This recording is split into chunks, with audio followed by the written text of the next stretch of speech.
Okay, Tommy Heffern, vet here with Precision Microbes. We spent an incredible 3 days at the Ploughing, the Innovations Arena, and I think it was fantastic for us to meet so many farmers who are using the product and get so much positive feedback. But also I was taking notes, as I do, of, I suppose, frequently asked questions of people using the product who want to go to long-term use. And also, I suppose, it started with people trying to explain what the product is, but a lot of people had heard about it and a lot of people had very positive feedback. So I'm going to go through frequently asked questions we got. And I suppose the first question we got from a few people who hadn't heard about it is, what does it do? Well, if you think about the gut and the gut microbiome, we have to explain this. When we think about a young calf, there's billions and billions of beneficial bacteria and other microbes in the digestive tract that act like an organ. So they're born with a sterile gut. They pick up the microbes from the mother through vaginal delivery and the fecal microbiota. And what happens is that gut microbiome develops. And it's involved in 3 key roles. And it's really important when we think about digestive health, really important. Immunity, so 70% of the calf's immune system's in the gut, and competition, so good versus bad. My spelling might be atrocious here now, but so when we think about good bacteria, they're always competing with harmful bacteria. None of us would be here without some innate defenses. So if you have a good bacteria and a population of bad bacteria, they're often competing by the production of postbiotic metabolites like entericins and bactericins. So there's that competition. So a healthy gut microbiome in a calf is essential.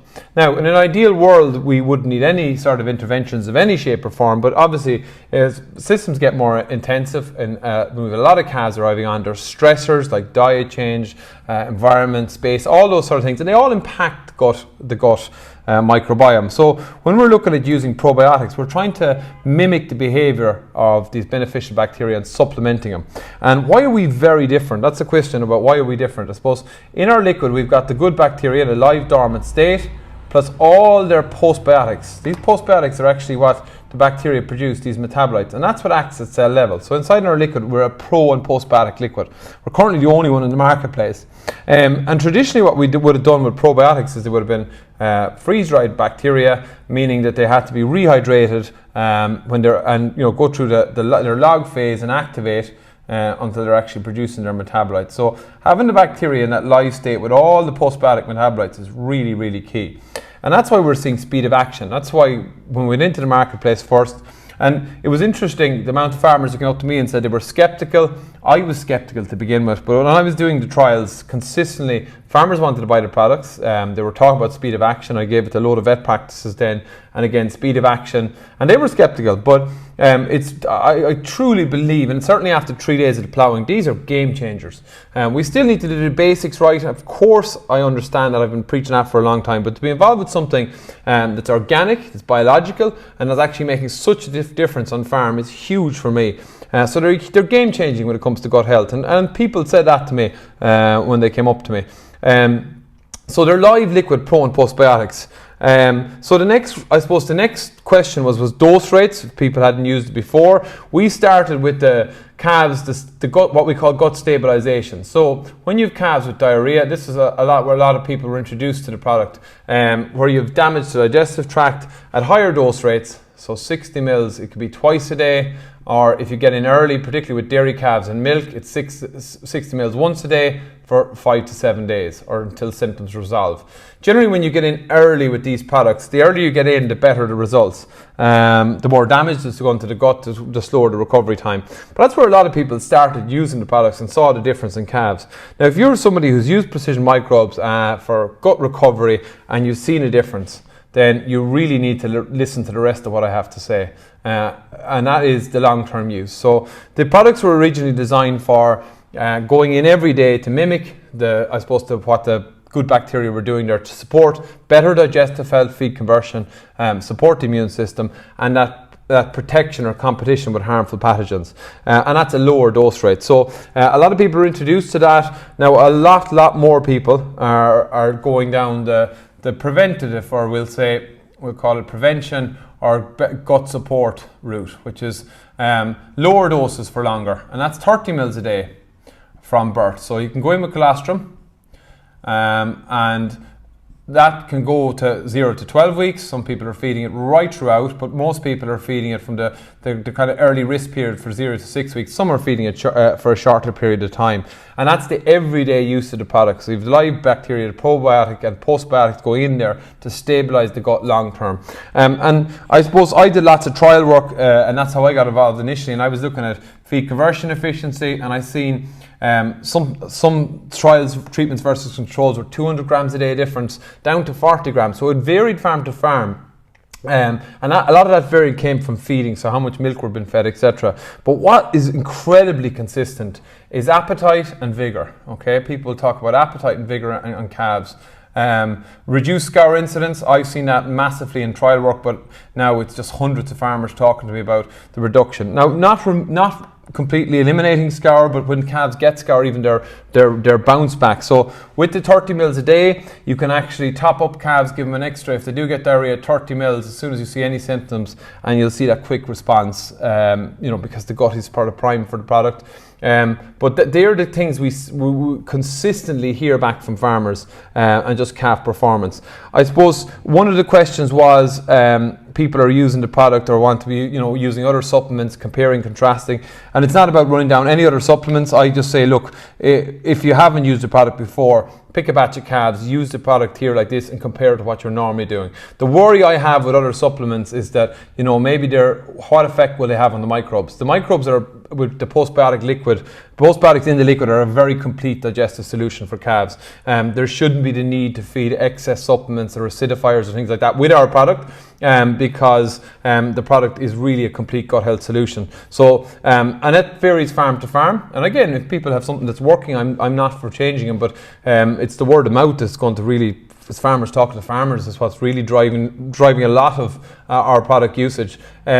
So that was a question we got up. I just say, look, if you have any doubt, just pick a group of calves and put them on the product. And if I'm telling you the lies, make sure you come after me and give out to me. But the product is our best sales tool because people see a difference. I've never worked with a product that's visually different. And again, the basics have to be right. Okay, one question that kept coming up was bigger demand. So people wanted to feed more long-term usage and bigger numbers of cows and calves, obviously. So we're bringing a 20-litre bag and box B&B into the marketplace for 2023, and that means that we'll try to always increase the volume. It will help us maybe bring down price as well, so there's more value. But also that this 20-litre bag and box can go into automatic feeders. Now, a lot of people have already connected the liquid product through the 10-litre can to the automatic feeders, but this should make it easier. JP is explaining it here. It's a plug-and-play system, so it should work easier. Each automatic feeding system can be slightly different. We're here to help if there's any questions or any challenges. I know one manufacturer has to do a software update to increase volumes of liquid because it is a higher volume product, but most can actually be quite easily retrofitted on, or some of them can deliver liquids already. So case by case, if we can help out in any way, let us know. I suppose the benefits with people who are already doing it is particularly, if you think about appetite, vigour, particularly with transitioning calves onto an automatic feeder, onto milk powders, having this going through it, the reduction of scour incidence, it makes sense. Anyone rearing calves, we had a lot of conversations about dairy to beef. This is a fabulous product for dairy to beef because those dairy calves are usually transport stress, there's usually dietary change stress, there's a number of stressors, and stress has a pretty negative impact on a healthy gut microbiome anyway. So you can give something to support calves when they arrive on farm, and it is just that 30 mils daily. For as long as you want. A lot of people are feeding from 7 to 14 days. They start with that and they see the difference when they come off it, so they're feeding for longer, but it makes it's a super product for dairy to beef systems. If you have calves that are a bit looser, you can go in at the higher dose rate and then back to the normal dose rate as soon as they settle. So really good product for dairy to beef farms. I'm looking here, long-term use, cost benefits. I suppose that was a question we got asked, and I think the product speaks for itself. And we can look at feed conversion efficiency, It definitely helps there depending on the level of milk, but appetite and vigour and reduction of scour incidence is huge from my experience and what farmers are telling me and what the trials are showing as well. Cryptosporidium, a lot of questions around that. Now, crypto is a challenge because it's intracellular. I've done a lot of work on crypto actually, and we've developed an AGS, an advanced gut stabilizer for calves, which we'll have in the market in 2023, more focused on Cryptosporidium. But I think our product fed long term, along with other crypto controls that you'd be using on farm, and in conjunction with that conversation with vet is really helping. Some people are thought even the calves, we're not certainly going to eliminate crypto with our product, but the bounce back and recovery if calves do get Cryptosporidium consistently, farmers said that was really positive. So buying in calves, I think I've covered all the frequently asked questions. Once again, thank you to the farmers who came up and took time out to give us that positive feedback. People, if you've used the product and you haven't got good result, we want to hear about it because we want to have those conversations to see what's not working. We had developed the advanced gut stabilizer because of the response to our product, with calves recovering from crypto. We wanted something even better again. I think we've achieved that, and that'll be in the market in February 2023 or hopefully January before that. So that's kind of an overview of the frequently asked questions. We're always available at Precision Microbes to answer any more questions. info@precisionmicrobes.com. If you have questions about product usage, automatic feeders, dose rates, anything like that, we're here to help. Thanks for listening, and thank you for coming up to us in the ploughing, give us the positive feedback. I got involved in over 2 years ago now in the trial work, very skeptical. Went from skeptical to am I seeing what I'm seeing, to that being confirmed by farmer after farmer and vet after vet, and it's really changing the landscape around gut health. And I think these are absolute game changers in the gut health space. That's just primarily talking about the calf products, but I've seen the different blends, what they're doing, extraordinary stuff, to be honest with you, and that's a big statement. All right, happy safe farming, everybody.